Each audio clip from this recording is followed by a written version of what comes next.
Wait a minute, I hear something. Dr. Luby! Dr. Luby! Blueberry News!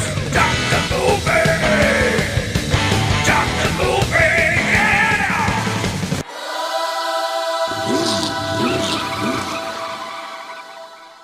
Hey everybody, welcome back to another episode of Dr. Movie, the show that's normally in a car, and this time I'm not. So stick that in your pipe and smoke it. Back for some more 80s teen shenanigan movies. The sex comedies of the time, the teen romance sex comedies, whatever you want to call them. And this one, to me personally, stands out more than any of them. And that is The Last American Virgin from 1982. It was released, I think, a week to 2 weeks before Fast Times at Ridgemont High came out. So it came out right there at the same point. Has a lot of the same feels about stuff. But to me, this one is, there's something about this one that's just more relatable. And for you that know this movie, know exactly what I'm talking about. This is one that's just not brought up enough. And you really don't get this one confused with any other one, right? There's a lot of 80s teen movies out there. This one, you don't forget because it crushes your heart by the end of it. Oh, but it's all about finding your first love and what are you willing to do to secure that first love. And this movie gets deep, man, but at the same time it's very Porky's-ish. Lots of promiscuous sex going on. I don't even know if that's the right term, but a lot of fooling around. You know, these are young people trying to figure things out. So let's talk about this one. 1982. It says it's a drama, which we will definitely talk about, and a sex comedy. And like I said, it came out just a little bit before Ridgemont. It says here, a pizza delivery boy, Gary, loudmouth David, and hunky Rick are three high schoolers who are out to lose their virginity any way they can. Gary falls for a transfer student, which is Karen, who gets involved with Rick, and she also tries to fix Gary up with her lesser attractive friend. And it kind of goes on and on and on here. I don't want to give too much away, we won't have anything to talk about. Yeah, you got three best friends here. You got one that's the good-looking guy, and the second one may not be the most attractive, but is the nice guy. And then you kind of got the heavier guy that's, just doing for himself, man. He's he's not ashamed of who he is or anything. He's just kind of doing his thing. So let's talk about this cast. First and foremost, we've got Diane Franklin. Who doesn't love Diane Franklin? I know that Danny Bennett from the Helming Power Hour does, because he got to meet her, and I've never seen him get so googly-eyed in my life. So who doesn't like Diane Franklin? I mean, she's just the wholesome girl, right? We got Steve Anton in this. Was in the Goonies. He's plays Rick in this movie, right? You got to watch out for those guys named Rick. I can just go ahead and tell you that. Lawrence Monason, who's our main character, Gary, that you kind of take this trip with. Don't know of a lot else that he was in. We do have an appearance by Louisa Mortiz, which didn't do she did some acting, but she's also one of those people that accused Bill Cosby of some stuff. So we'll just kind of leave that there. Lots of ladies in this. Winifred Friedman is in this. I mean, when you see her, you know exactly who she is. I mean, she was in Reform School Girls, The Naked Gun, did a lot of TV stuff back in the day. Kind of the nerdy girl with glasses kind of feel, right? But the person that surprises me the most in this, who probably has done more stuff than anybody, is Kimmy Robertson. She plays a super nerd in this movie. She's Dan Franklin's best friend in the movie. I mean, Don't Tell Mom the Babysitter's Dead, Twin Peaks, Bad Manners. I mean, quite a bit of stuff. So you never put that together that, some of these people just go on and are in a ton of stuff. Honey, I Shrunk the Kid, she's in that too. Just thought about that. So a really good cast. Now, this is early Golden Globus canon film, right? That's what else makes this interesting, right? Because we all know, if you listen to this show, how much I talk about the canon films. And this one comes from, it's a remake of a 1978 film called Lemon Popsicle, I believe, from Israel. So Golden Globus took a story that I think they wrote while still in Israel, and it was a popular movie. They made a remake of it, released it over here, and it is what it is. To me, it's an iconic 80s flick. To me, you can't talk about 80s teen movies and not bring this one up. And I'm going to go ahead and say it. I think this is the best soundtrack of any teen 80s movie, man. This thing is solid. You got The Police, you got Oingo Boingo, you got, it's just Lionel Richie. I mean, they wore a Lionel Richie song out in this movie. You got some REO Speedwagon. This is a great soundtrack. But that's not what we're here to talk about. We're here to talk about this movie. So, like we said, our three buddies, Gary, Rick, and David, are three guys going to school, hanging out. They go down to the local hangout spot, which is like a little burger joint, and they pick up these three girls and take them back to Gary's house. And like I said, Gary is like, he kind of looks like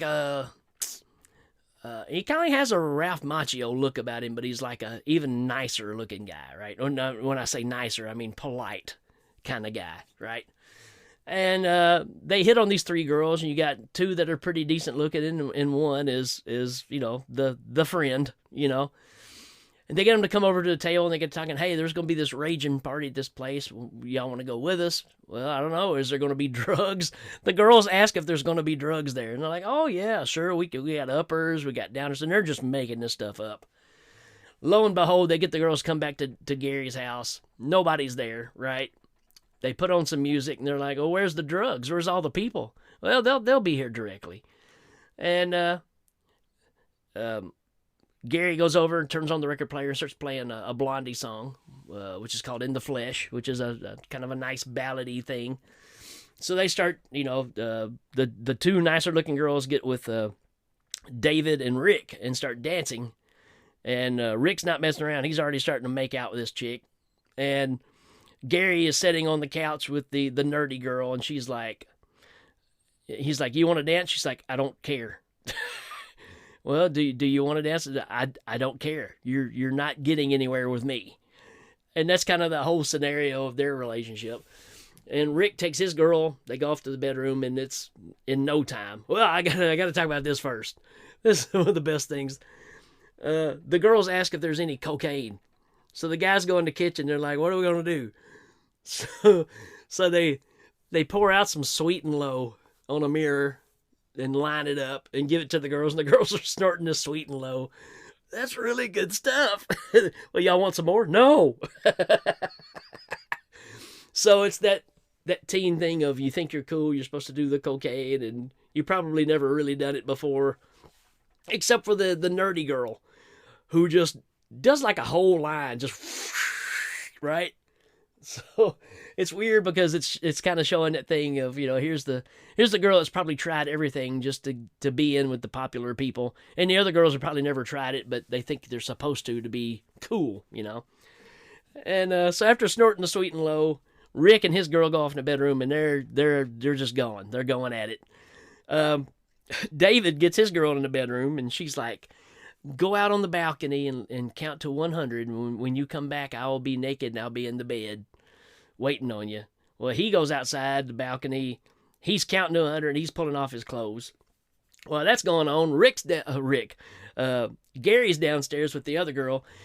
she's eating these chips. He's trying to make his moves on her. She's not even moving. Eventually, you see her. She don't even have a shirt on. She still got the bra on, but she's still just eating the chips and just minding her own business and kind of letting him do whatever he's trying to do here. All of a sudden, his parents come home, and he's on the couch with this girl. And, he's still trying to get through the mystery of the bra, right? The bra, hooks on the back. And she jumps up, she throws half the shirt on. He's like, I want you to meet my parents. And she's like shaking the parents' hands, but she's only got half her shirt on, really embarrassing. Then all of a sudden, the two other girls come in, pretty much buck naked, no clothes on. The mom is going absolutely bonkers.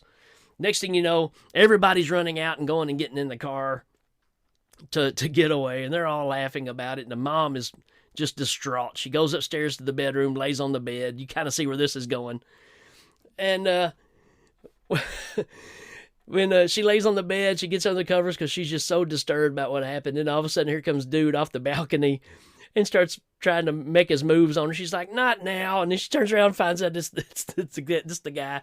He comes running out pretty much buck naked as well, jumps in the car. Well, he's got his clothes on. He's got his underwear on.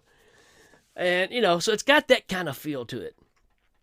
What this really comes down to is Gary one day is in the shop getting ice cream, and he's behind a couple of girls, and he sees Diane Franklin, whose name is Karen in this movie. And he instantly falls in love with her. It's just an instant thing. He can't help it. So he sets up these scenarios where he actually goes and flattens the bike on her like moped, I believe it is. So she has a flat so he can swing by and pick her up. Hey, what's wrong with your bike? I got a flat. I'm going to be late for school. Hey, I'm going there. Come on. So he's setting up these things where they can be kind of kosher together. He kind of asks her out. Hey, there's this party tonight. Do you want to go? I can't. I got plans. Yada, yada.